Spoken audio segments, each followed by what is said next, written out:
Mateus capítulo 27, a partir do verso 27. Diz assim: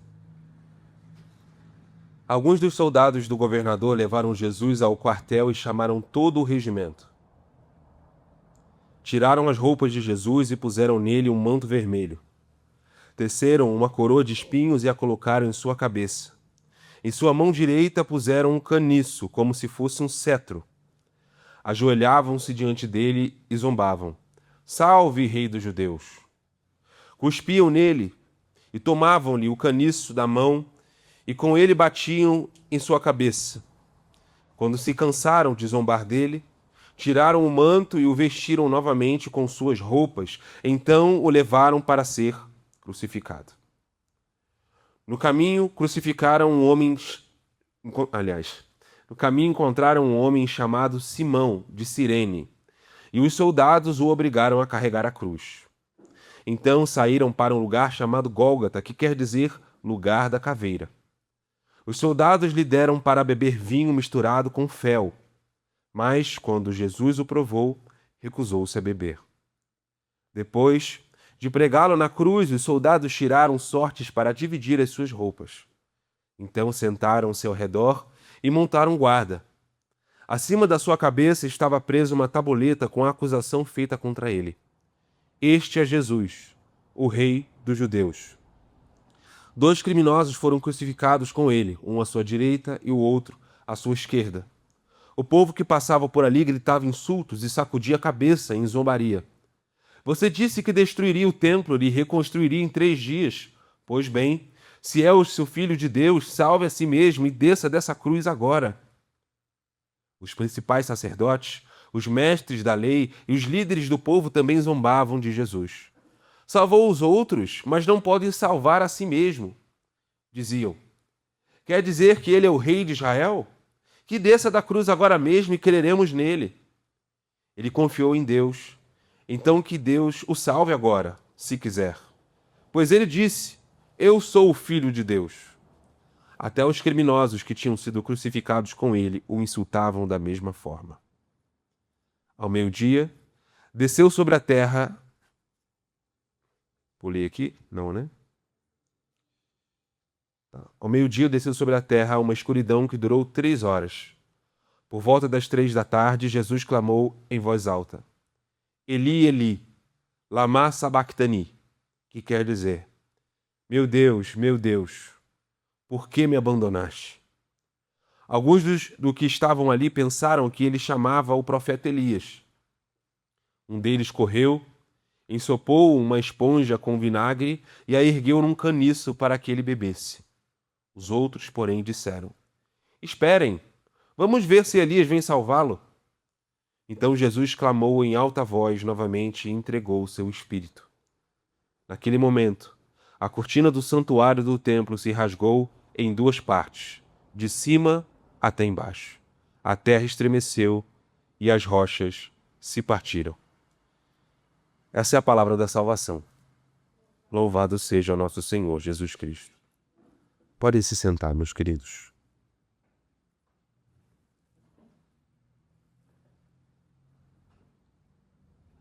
E vocês têm que botar 100 aqui.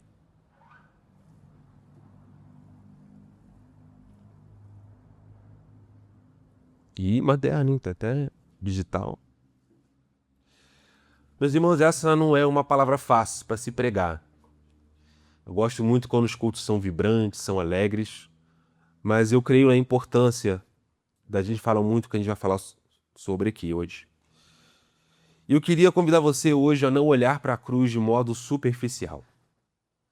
A gente já viu a cruz muitas vezes, diversas vezes, em filmes, em pinturas, em pregações. Nós já estamos cansados de saber das histórias aqui, dos personagens que aparecem nesse momento. E às vezes a gente sabe até tanto que eu tenho certeza que talvez quando chegou num pedaço do texto, quando diz que até os 2 criminosos estavam zombando de Jesus, talvez você se perguntou: ué, mas não se converteu? A gente está acostumado a ouvir essa história. Mas existe um perigo nesse costume, que é a gente começar a transformar a cruz de Jesus em algo banal, algo comum. Algo que a gente olha sem realmente encarar o que está acontecendo ali. Porque quando nós olhamos a cruz de modo superficial, a cruz vai virar só uma história triste, só uma grande tragédia, um homem sofrendo injustamente. E a gente vai sentindo pena de Jesus. Mas a cruz, na verdade, não é um acidente da história. A cruz não pegou Deus de surpresa. A cruz é, na realidade, um plano que Deus tinha estabelecido desde a fundação do mundo. Se nós, então, começarmos a olhar a cruz de modo real, nós sairemos aqui desconfortáveis. Porque a cruz vai revelar ao mesmo tempo, primeiro, quem Deus é, quem nós somos, o que o pecado fez e o que Cristo fez com o pecado. Essas 4 coisas. Então hoje o convite não é simplesmente nós observarmos de longe a cruz, mas nós mergulharmos de fato na cena sem nós fugirmos. Eu queria convidar vocês a lerem comigo novamente o versos 27 até o 31 do capítulo que a gente acabou de ler, de Mateus 27. 27 a 31. Diz assim: E logo os soldados conduziram Jesus à audiência e reuniram junto dele toda a corte. Vou pegar aqui, que eu acho que eu peguei uma tradução ruim aqui no meu esboço. Peraí. 27 a 31. Alguns dos soldados do governador levaram Jesus ao quartel e chamaram todo o regimento. Tiraram as roupas de Jesus e puseram nele um manto vermelho. Teceram uma coroa de espinhos e a colocaram em sua cabeça. Em sua mão direita puseram um caniço como se fosse um cetro. Ajoelharam-se diante dele e zombaram: Salve, Rei dos Judeus! Cuspiam nele, tomavam-lhe o caniço da mão e com ele batiam em sua cabeça. Quando se cansaram de zombar dele, tiraram o manto e o vestiram novamente com suas roupas. Então o levaram para ser crucificado. Enfim, vamos dar uma olhada um pouco nessa cena, investigar essa cena e depois refletir um pouco do que ela revela no nosso coração. Primeiramente, Mateus vai nos levar para o pretório, um pátio que existia ali na Fortaleza Antônia. Tentando localizar para vocês aqui um pouco. Tentar usar o púlpito de mapa, né? Nós temos a cidade de Jerusalém, que como se fosse, talvez, do tamanho dessa igreja aqui, era uma cidade naquela época um tanto larga, ela era meio fina nas bordas. Então é um pouco parecido. No ponto mais alto da cidade ficava o templo, mais ou menos onde ficaria o altar aqui. E quando os romanos dominaram aquele lugar, eles construíram uma fortaleza ao lado do templo. Isso era uma forma de ameaça, né? O templo era o lugar mais importante, mais sagrado para Israel. O lugar onde talvez poderiam vir revoltas, revoluções ou alguma coisa do tipo. Então eles decidem construir uma fortaleza militar romana do lado e colada no templo, para que se acontecesse alguma coisa, não dava nem tempo de criar revolta, eles já entravam matando todo mundo. Então aquela fortaleza era uma constante ameaça. Jesus, então, é levado para o lado de fora do templo, do pátio do templo, e levado para ser chicoteado, torturado, enfim. Eles vão tirar suas roupas, vão colocar um manto escarlate, que naquela época o escarlate era o símbolo de quem? O vermelho, de Roma.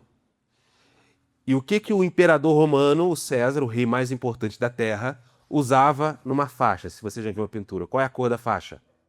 Vermelha.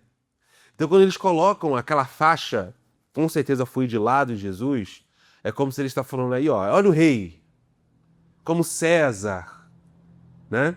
E é interessante que César era chamado de Kyrios, que significa Senhor. Então eles falavam isso, olha o Kyrios aí, ó, olha o nosso Senhor, zombando de Jesus. Vão colocar uma coroa de espinhos, aí isso já diz muita coisa. E vão colocar um pedaço de pau, né, um caniço, um graveto, para como se fosse um cetro de um rei. Eu queria que você tentasse imaginar Jesus nessa situação. Chicoteado, ferido, em silêncio. E tem pinturas maravilhosas, já vi várias pinturas lindas. Jesus com um olhar cabisbaixo, segurando o cetro, indefeso. E as pessoas zombando, colocando lá, rindo, dando gargalhada, se divertindo com a desgraça de Jesus. E vão dizendo, e vão se curvando e dizendo: salve, Rei dos Judeus. Vão fazendo essa paródia. Mas tem uma ironia. Essa brincadeira era uma verdade. Aqueles homens que estavam chicoteando Jesus, Jesus também morreu por aqueles homens. E aqueles homens ali, sem querer, estavam reconhecendo quem Jesus era. Salve, Rei dos Judeus. Aquela ironia que estava sendo realizada expressava uma verdade. A glória de Cristo estava diante de deles, mas em vez de adoração, eles geravam e davam desprezo. Mas o que isso tem a ver com o nosso coração? A cruz ela vai começar então a revelar algo muito desconfortável. E o problema não está apenas nos soldados, está no nosso coração, dentro da nossa vida, do nosso cotidiano. O pecado não apenas vai rejeitar a Deus, mas ele vai muitas das vezes nos fazer ridicularizar a Deus. E talvez você está se perguntando, mas eu não ridicularizo a Deus. Será? Isso acontece quando, por exemplo, a gente não reconhece quem Cristo é. Mas também acontece quando nós não reconhecemos Cristo no outro. Quando alguém decide levar Deus a sério e a gente vai tratar isso como se fosse um exagero, nós estamos zombando de Deus. Quando um irmão, por exemplo, vai se dispor a servir, a gente vai desanimar com palavras, nós estamos zombando de Deus. Quando alguém vai tentar viver com mais santidade, a gente vai responder com ironia, nós estamos zombando de Deus, do mesmo jeito. Então, muitas vezes, nós não negamos a Jesus abertamente. A gente nega Jesus de forma secundária, pelas nossas ações. Vai negando Jesus no outro. Para nós é muito difícil ter um coração que se submeta a Jesus. Mas, quando a gente olha para Cristo, o que a gente encontra? Ele não responde à zombaria com raios e trovões, mesmo tendo poder para isso. Ele não destrói quem humilha, ele permanece em silêncio. Ele suporta o escárnio, ele suporta a zombaria, a ironia. E mesmo assim ele vai continuando caminhando para a cruz. Isso vai revelar uma coisa muito importante sobre Jesus. Quando nós nos aproximamos desse Jesus, ele começa a mudar o nosso coração e a partir disso, a gente vai começar a deixar de ironizar a fé dos outros ou deixar de ter vontade de revidar quando ironizam a nossa fé. Quando nós somos tratados como ridículos por estarmos aqui numa sexta-feira, todos de preto, refletindo sobre Jesus.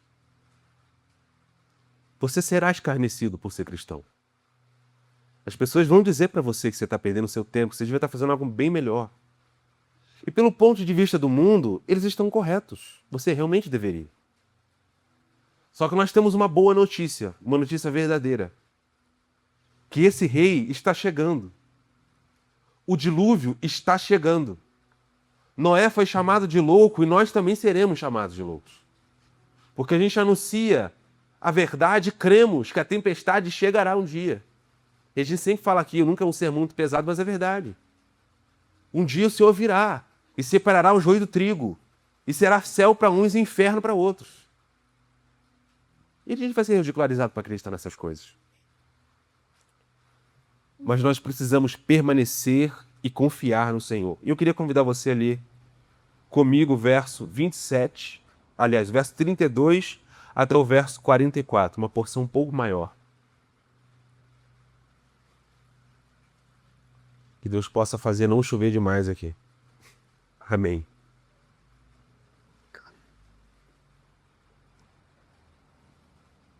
É propício chuva na Sexta-feira Santa, né? Verso 32. No caminho encontraram um homem chamado Simão de Cirene, e os soldados o obrigaram a carregar a cruz. Então saíram para um lugar chamado Gólgota, que quer dizer lugar da caveira. Os soldados lhe deram para beber vinho misturado com fel, mas quando Jesus o provou, recusou-se a beber. Depois de pregá-lo na cruz, os soldados tiraram sortes para dividir as suas roupas. Então sentaram-se em redor e montaram guarda. Acima da sua cabeça estava preso uma tabuleta com a acusação feita contra ele. Este é Jesus, o Rei dos Judeus. 2 criminosos foram crucificados com ele, um à sua direita e o outro à sua esquerda. O povo que passava por ali gritava insultos e sacudia a cabeça, em zombaria. Você disse que destruiria o templo e reconstruiria em 3 dias. Pois bem, se é o Filho de Deus, salve-se a si mesmo e desça da cruz. Os principais sacerdotes, os mestres da lei e os líderes do povo também zombaram de Jesus. Salvou os outros, mas não pode salvar a si mesmo? Diziam. Quer dizer que ele é o rei de Israel? Que desça da cruz agora mesmo e creremos nele. Ele confiou em Deus, então Deus o salve agora, se quiser. Pois ele disse: Eu sou o Filho de Deus. Até os criminosos que tinham sido crucificados com ele o insultavam da mesma forma. Até aqui. Jesus, então, agora nessa cena, começa a sair do pretório, começa a caminhar em direção ao Calvário. No caminho, então, ele vai encontrar um homem chamado Simão, da região de Cirene, que vai ser obrigado a carregar a cruz, e aí já tem todo um estigma social que provavelmente esse homem levou depois. A cruz não era apenas a tortura mais abominável que existia naquela época, como para um judeu que tinha ali na sua consciência a ideia de que você não pode tocar em sangue, não pode tocar no que está morto. Um homem carregar uma cruz ensanguentada, com certeza ele teve que sair depois dali, no templo, se purificar. Mó rolê. Talvez algumas pessoas ficaram com preconceito de encostar nele. Ele não se oferece, mas ele é constrangido a fazer. E a cena vai revelar algo. A cruz vai pesar. E ninguém quer carregar uma cruz pesada. Chegando então ao lugar do Gólgota, Jesus é crucificado. Vão colocar diante da sua cabeça, em cima da sua cabeça, uma placa escrito: Este é Jesus, o Rei dos Judeus. Nos outros evangelhos nós temos um pouco mais de detalhes. Essa placa estava escrita em aramaico, em hebraico e em grego, né? Para qualquer pessoa que passasse, pudesse reconhecer e ler. Então, essa placa, inclusive, vai dizer mais uma ironia, né? Porque ela vai mais uma vez declarar uma verdade sobre Jesus, que ele é o rei dos judeus. Os líderes religiosos, então, vão zombar dele, vão falar que, olha, você devia se salvar, você é todo poderoso, você não faz vários milagres, desce dessa cruz e a gente vai crer agora em você. E os criminosos, por fim, vão participar dessa zombaria. Toda a cena, então, vai caminhar para um ponto. Ninguém aceita esse tipo de Messias. Ninguém quer. Nem os religiosos, nem os romanos, nem as pessoas que passam pela rua, nem os criminosos, ninguém está afim. O que isso vai revelar no nosso coração? Primeiro vamos refletir sobre Simão. Simão, então, ele é forçado a carregar a cruz. E isso vai confrontar diretamente o nosso coração. Por quê? Porque nós queremos muitas das vezes uma fé sem peso nenhum. Nós queremos uma salvação que não envolve nenhum nível de entrega.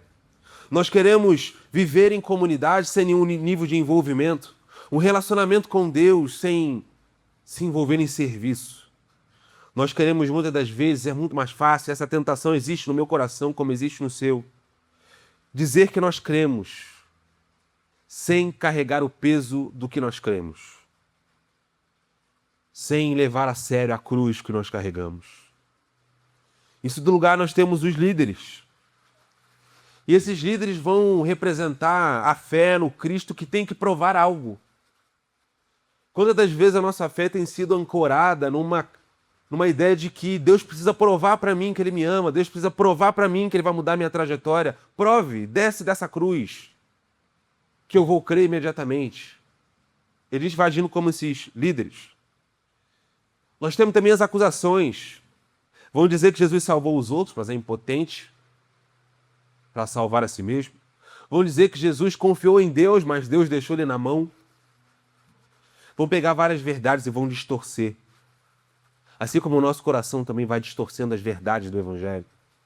Textos bíblicos que antes ressoavam no nosso coração para nos dar esperança, e uma hora nós vamos nos tornando cada vez mais cínicos e eles vão se tornando qualquer coisa na nossa vida.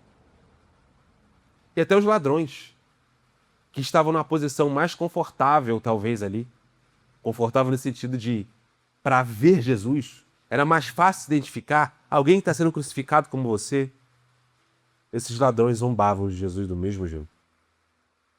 Quem nos vai dar um detalhe maior sobre esse episódio é João, que escreve algumas décadas depois de Mateus.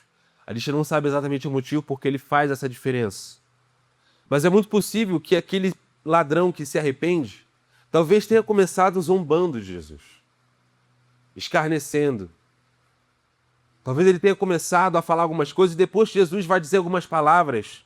Só quem estivesse perto o suficiente talvez para ouvir aquela cena, o próprio João, poderia destacar um detalhe que talvez passou despercebido. Existe esperança. Então isso também nos dá esperança para nós. Às vezes nós começamos a caminhada com Jesus de qualquer maneira, não considerando a dignidade que ele tem. Mas ele ainda assim nos dá a oportunidade de nos arrependermos e de confiarmos nele. No meio de tudo isso, Jesus não vai descer da cruz. No meio de toda a zombaria, ele não vai responder às provocações, ele não vai tentar provar nada para ninguém, ele vai tentar permanecer, ser fiel ao Senhor. Porque se ele descesse daquela cruz, nós não estaríamos salvos.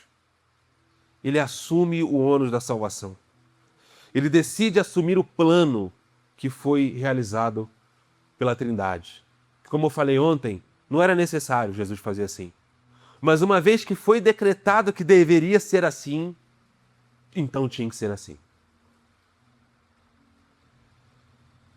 Então Jesus vai percorrer o caminho que nós rejeitamos, ele vai oferecer o caminho e vai subir numa cruz que nós fugimos, ele vai oferecer uma comunhão que nós abandonamos.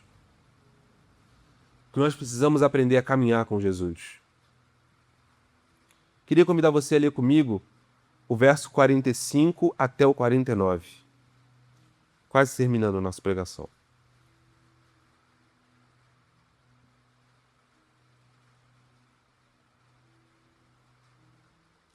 Ao meio-dia, desceu sobre toda a terra uma escuridão que durou 3 horas. Por volta das 3 da tarde, Jesus clamou em voz alta: Eli, Eli, lama sabachthani, que quer dizer: meu Deus, por que me abandonaste? Alguns dos que estavam ali pensaram que ele chamava o profeta Elias. Um deles correu, ensopou uma esponja com vinagre e a ergueu num caniço para que ele bebesse. Os outros, porém, disseram: esperem, vamos ver se Elias vem salvá-lo. Até aqui. Essa cena, então, vai começar a mudar a partir desse momento no texto. O que antes a gente via, um barulho de zombaria, movimento, vai se tornando cada vez mais numa escuridão, num silêncio. Até o ritmo das zombarias e das piadas que são feitas contra Jesus diminui bastante. Mateus, então, vai dizer que desde a sexta-feira, desde a sexta até a 9ª hora, porque o calendário era diferente. Então, mais ou menos de meio-dia a 3 horas da tarde, traduzindo aí para nós. Foi cada vez acontecendo trevas, ou seja, foi ficando nublado, foi ficando com cara de chuva, foi formando clima de tempestade. E isso é muito interessante porque logo depois, ou seja, as pessoas não estão reconhecendo, né, Jesus naquela cena. As pessoas não querem saber de Jesus. Os únicos personagens, e aqui no caso, Mateus, ele omite, né, Maria, João, eles são personagens mudos nessa cena, de propósito. Eles estão ali, mas o evangelista não destaca, ignora as suas falas, as suas conversas, coisas que vão aparecer em outros evangelhos. A única coisa nesse texto a reconhecer Jesus é a criação. A criação começa a se tornar dublada. Os olhos da criação como se fossem prestes a chorar. Enquanto todo mundo está ali, zombando. É a chuva. A única testemunha que lamenta Jesus, apesar de terem outras pessoas ali. Então Jesus vai dizer: Deus meu, por que me desamparaste? Jesus está aqui citando o Salmo 22, um salmo importantíssimo. Eu gostaria de esclarecer algumas questões importantes. Hoje à noite ou amanhã de manhã eu vou soltar um podcast daquele que a gente fez lá, que eu coloquei, explicando o que aconteceu na cruz com detalhes, para a gente aprender. Até porque no domingo Juan vai trazer uma EBD sobre ressurreição, então para a gente estar preparado e entender perfeitamente o que aconteceu na cruz. Então vai funcionar como se fosse uma EBD em podcast aí para a gente ouvir. Mas eu gostaria de esclarecer algumas coisas. Primeiro erro. Deus Pai não está abandonando literalmente Deus Filho. Esse abandono é impossível. A Trindade tem uma comunhão perfeita e única. Um está no outro. A cruz não é um ato de destruição contra Jesus. Não é um Deus irado, cheio de ódio, punindo Jesus. A gente aprende muito isso, mas está errado. A cruz é um momento de adoração. O que é punido na cruz não é Jesus. O que é punido na cruz é o pecado na carne de Jesus. E eu queria fazer uma analogia aqui. Eu não sei se alguém aqui já viu Dragon Ball. Existe uma cena muito marcante. Acho que é a primeira vez que esse personagem morre. Ele morre todas as vezes, mas é a primeira vez. O protagonista é chamado Goku. Ele está lutando contra um personagem lá que tem um cabelo grande. Tu lembra, Guilherme? Qual era o nome? Raditz. Como que ele mata o Raditz? Ele não estava conseguindo lutar. O aliado do Goku, que era o Piccolo, né? Ele tinha um poder que ele fazia assim, e aí ele soltava um raio. Eles não estavam conseguindo acertar. O que Goku fez? Goku segurou o Raditz, e aí o Piccolo foi lá e fez assim, matou os dois. Então, dando uma analogia aqui, não é exatamente perfeita, mas Deus Pai não estava ali punindo Jesus, porque Jesus não fez nada. A própria palavra do Senhor vai dizer que Deus odeia a punição do inocente. O que Jesus estava fazendo ali é no seu papel como ser humano, como Deus e homem ao mesmo tempo, carregando a nossa culpa, o nosso pecado, as nossas mágoas, as nossas falhas, tudo de ruim que a gente tem. E punindo no seu próprio corpo o pecado. E é óbvio que sim, existe uma substituição, porque ele nos substitui no juízo vindouro. A morte de Cristo substitui a nossa morte eterna lá no futuro. Mas o que Jesus conquistou para nós naquela morte foi liberdade. Ele decidiu assumir o preço do nosso resgate. E aqui é uma coisa importante. O que é sacrifício, né? No nosso mundo atual, a gente entende sacrifício como perda. Então a gente pensa, nossa, eu me sacrifiquei muito para comprar um carro. Então o que a gente pensa? Eu economizei dinheiro, eu deixei de comprar o iFood, deixei de sair, eu passei mal, tive que perder. Mas sacrifício nas Escrituras não tem a ver com perder algo. Tem a ver com dar um presente. Tanto que o significado da palavra sacrifício é tornar sagrado. Então o sacrifício não é uma perda, o sacrifício é uma oferta. É algo é como se fosse aquele presente de aniversário que você dá para uma pessoa, que tem um custo. Você não tem que ir na loja comprar com o seu dinheiro. Mas não é sobre o que você perdeu ou sobre as ovelhas que você teve que entregar. É sobre o presente que você dá para quem você ama. Jesus dá o verdadeiro presente para o Pai. Uma adoração que nenhum de nós nunca foi capaz de dar naquela cruz. E o que isso revela no nosso coração? Primeiro, o pecado não é leve, ele não é superficial. Ele vai gerar em nós vazio, distância, desorientação, perda de sentido. O pecado maculou cada um de nós e nos deu características que muitas das vezes são involuntárias, mas que denunciam o nosso eu caído. É por isso, inclusive, que nós somos chamados a termos misericórdia, porque nós não somos melhores uns que os outros. Todos nós somos pecadores. E é baseado nessa consciência que nós precisamos ter misericórdia do próximo. O que a gente faz com isso? A gente, então, tenta, às vezes, controlar a nossa vida, tentamos nos distrair ou tentamos nos ocupar para fugir da realidade do pecado. Nós vamos tentando viver de performance para não encarar o que realmente está dentro do nosso próprio coração. Mas eu queria convidar hoje você a encarar de frente tudo de errado, tudo de pecado que você tem no seu coração, que eu tenho no meu coração. E quando a gente olha para a cruz diante dessa cena, o que a gente pensa? É exatamente nesse lugar de reconhecimento que Jesus vai entrar. Ele não fica à distância, ele não vai evitar a dor, mas ele decide atravessar o sofrimento. Ele vai entrar na nossa condição para restaurar a nossa comunhão com Deus para sempre. Ele vai até o fundo do poço para nos trazer de volta. Jesus é o verdadeiro personagem das Escrituras. Ele é o verdadeiro Adão que, ao invés de simplesmente desobedecer a Deus, obedece ao Senhor e cumpre a sua palavra. Ele é o verdadeiro Abel, que não é morto apenas pelo irmão e o seu sangue vai clamar com vingança, mas o seu sangue vai clamar por perdão.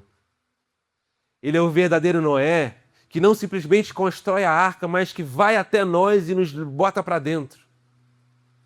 Ele é o verdadeiro Abraão, que não simplesmente entrega a sua esposa Sara para os reis do Egito ou para os reis sumérios, para que eles pudessem usá-la para que ele não fosse assassinado. Ele se coloca no lugar e morre pela sua esposa. Ele é o verdadeiro Isaac, que não nega a primogenitura para nenhum irmão, que não diz, agora que eu já dei para um a bênção, não posso dar para o outro, ele dá a bênção para todos os seus filhos. Ele é o verdadeiro Jacó, que constrói um povo, o verdadeiro Israel, que constrói uma nação duradoura, que não depende de local físico. Ele é o verdadeiro José, que não simplesmente salva-nos da fome, mas não se vende para o faraó. Ele é o verdadeiro Moisés, que quando Deus manda, faça algo, não se desespera e bate na rocha e bota tudo a perder. Ele é o verdadeiro Josué, que não é simplesmente enganado pelos gibeonitas na hora de conquistar a terra, mas que cumpre a vontade de Deus à risca e nos conquista uma terra muito mais duradoura. Ele é o verdadeiro Sansão, que não é simplesmente enganado, mas é um Sansão que, ao invés de se deixar ser enganado pela sua esposa, é o que salva a sua esposa. Ele é o verdadeiro Samuel, que quando constrói o seu trabalho de juiz, não permite que os seus descendentes se afastem do Evangelho. Ele é o verdadeiro Davi, que não usa Batseba como ele fez, mas vai para a guerra para morrer pela sua esposa. Ele é o verdadeiro Salomão, que constrói um templo muito mais duradouro e muito mais importante. E teriam muitas e muitas histórias aqui. E a gente vai falar muito sobre isso no final do ano, lá na nossa série. Mas o Senhor conquistou para nós algo duradouro. E eu queria convidar você a ler comigo os últimos versos para a gente encerrar. O verso 50 e o verso 51. Diz assim: Então Jesus clamou em alta voz novamente e entregou o seu espírito. Naquele momento, a cortina do santuário do templo se rasgou em duas partes, de cima até embaixo. A terra estremeceu, rochas se partiram.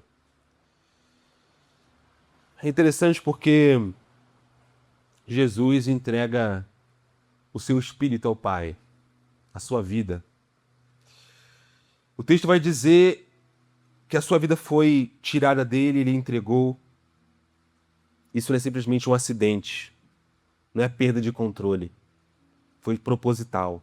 Ele nos amava e quis conquistar essa salvação para nós. O que isso significa? A cruz não é derrota no reino.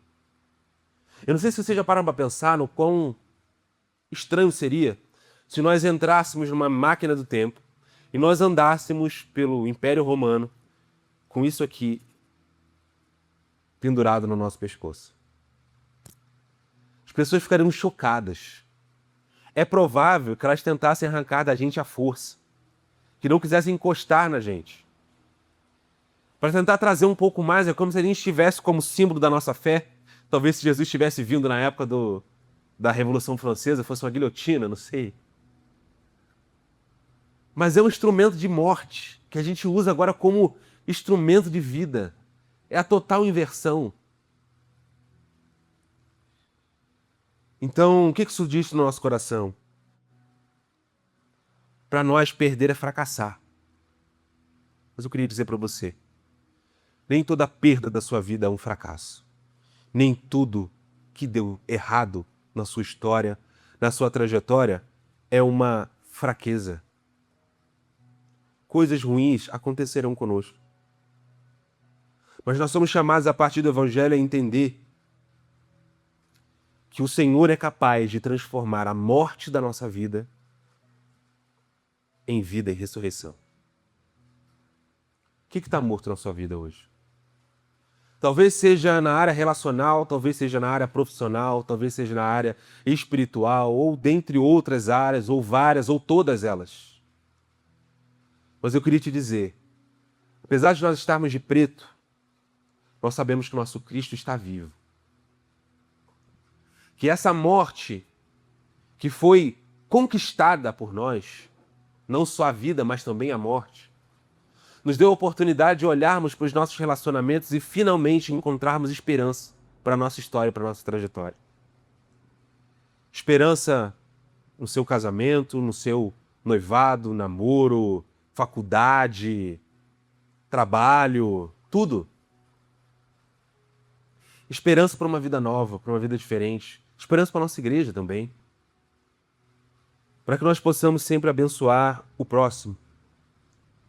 Encerrando aqui então, queria recapitular algumas verdades antes de terminar. Primeiro, a cruz revelou como tratamos a glória de Cristo. Se a zombando ou não, ou se reconhecendo.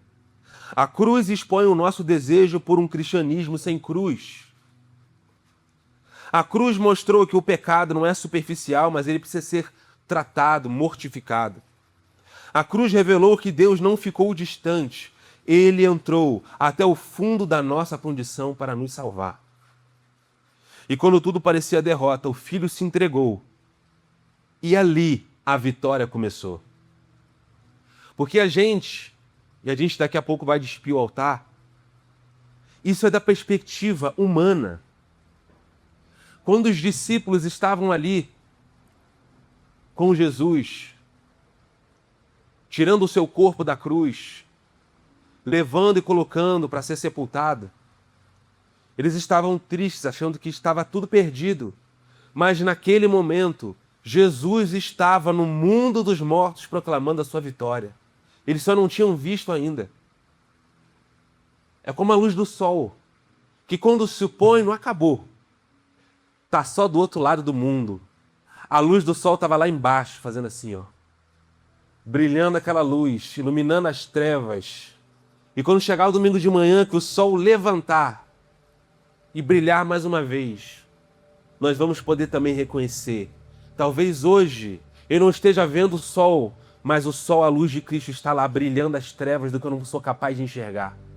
E quando chegar o dia do amanhecer, tudo será diferente. Então, se você hoje não está enxergando luz, fica tranquilo, só está brilhando do outro lado da terra. Está iluminando as outras partes da sua vida que você não é capaz de enxergar. A hora vai chegar. E talvez o sol se ponha de novo um dia, mas ele, como diz a palavra do Senhor, e tem tudo a ver, as suas maravilhas, as suas misericórdias, as suas bênçãos se renovam a cada manhã. Perguntas para nós. Não temos tratado como comum aquilo que Deus leva a sério, relativizando a sua glória no nosso dia a dia? Será que nós não temos desejado um cristianismo sem custo? Será que nós não temos exigido de Deus respostas em nossos termos, enquanto nós resistimos ao caminho que Ele escolheu? Será que nós então não temos vivido distraídos, ocupados, performáticos, para não encararmos a profundidade do nosso próprio pecado? Será que nós não temos mantido uma aparência de fé enquanto nós resistimos ao governo real de Cristo sobre as nossas vidas? E aqui algumas dicas práticas para nós. Primeiro, parar de tratar o pecado de forma genérica e nós começarmos a nomear com honestidade aquilo que precisa ser confrontado. Nós começarmos a abandonar qualquer forma de desprezo, ironia ou indiferença diante do que é santo, diante do que é do Senhor. Começarmos a dar um passo concreto de entrega, especialmente em áreas que nós temos evitado fazer isso. Nós começarmos a assumir uma postura real de serviço, mesmo quando isso não traz um reconhecimento para nós. E por último, permanecer em silêncio diante da cruz, permitindo que ela revele o que precisa ser rendido. Amém? Queria pedir para você baixar sua cabeça e fechar seus olhos. Senhor Jesus, nós estamos diante de Ti para pedir perdão pelos nossos pecados, pelas nossas falhas, pelas nossas faltas. e clamar a Ti, Senhor, uma misericórdia que nos alcance mais uma vez. Nós queremos, Senhor, crer e confessar que quando, Senhor, o Senhor estava morto, na verdade, o Senhor estava proclamando a sua vitória na escuridão, nas trevas. Que o Senhor seja assim também na nossa vida. Se hoje nós estamos vivendo um tempo de morte, um tempo de escuridão, Senhor, é porque apenas estamos do lado contrário da Tua luz, da terra. A Tua luz agora está iluminando, Senhor, o lugar dos mortos do nosso coração, o lugar dos mortos dos nossos relacionamentos, para trazer vida, para trazer vida. É isso que nós te pedimos, Senhor, em nome de Jesus. Amém. E antes de passar o microfone, eu queria ler o verso 52, só para lembrar. A terra estremeceu, rochas se partiram, e sepulturas se abriram. Muitos do povo santo que haviam morrido, ressuscitaram. Saíram do cemitério depois da ressurreição de Jesus, entraram na terra santa de Jerusalém e apareceram a muita gente. Vai chegar o dia da ressurreição. Amém? Vamos orar, vamos refletir, vamos cantar esse louvor.